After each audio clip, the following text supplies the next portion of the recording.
গাজীপুর কাপাসিয়া উপজেলায় খিরাটি আদর্শ স্পোর্টিং ক্লাবের উদ্যোগে মহান্নান শাহ স্মৃতি ফুটবল টুর্নামেন্টের প্রথম রাউন্ডের ৭তম ম্যাচ অনুষ্ঠিত হয়েছে। উক্ত ম্যাচে সভাপতিত্ব করেন শাকিল আহমেদ, সহ-সভাপতি ঘাগটিয়া ইউনিয়ন ছাত্রদল।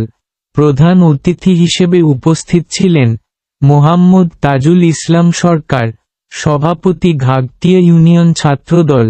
উদ্বোধক হিসেবে উপস্থিত ছিলেন মোহাম্মদ মহসিন মোড়ল, সাধারণ সম্পাদক ঘাগটিয়া ইউনিয়ন ছাত্রদল। আরও উপস্থিত ছিলেন খিরাটি আদর্শ স্পোর্টিং ক্লাবের সভাপতি রাকিব উল্লাহ সহ ছাত্রদলের অন্যান্য নেতা কর্মীরা। উক্ত খেলায় উপস্থিত বক্তারা বলেন,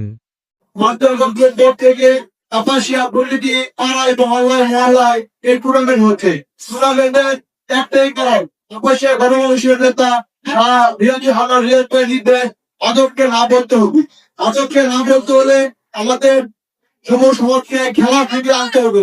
এর জন্য আমরা প্রতিটা খেলায় অংশগ্রহণ করি এবং দেখলে আমরা সবাইকে বলি আমরা আজবকে না বলে যে নির্বাচন আছে এই নির্বাচন আমরা কাপাসিয়া গণমানুষের নেতা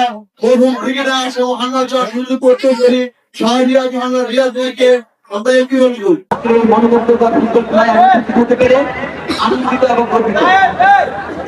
অত্যন্ত সুন্দর একটি আয়োজন করেছেন, যাদের পরিশ্রমের ফলে এত সুন্দর একটি খেলা আপনারা উপভোগ করছেন।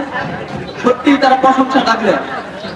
ফুটবল খেলা একটি পারস্পরিক বন্ধুত্ব, ফুটবল শারীরিক সুস্থতার প্রতীক। আশা করি ভবিষ্যতে এরকম ফুটবল খেলা হবে এবং আজকের এই খেলা আমি শুভ উদ্বোধন ঘোষণা করতেছি।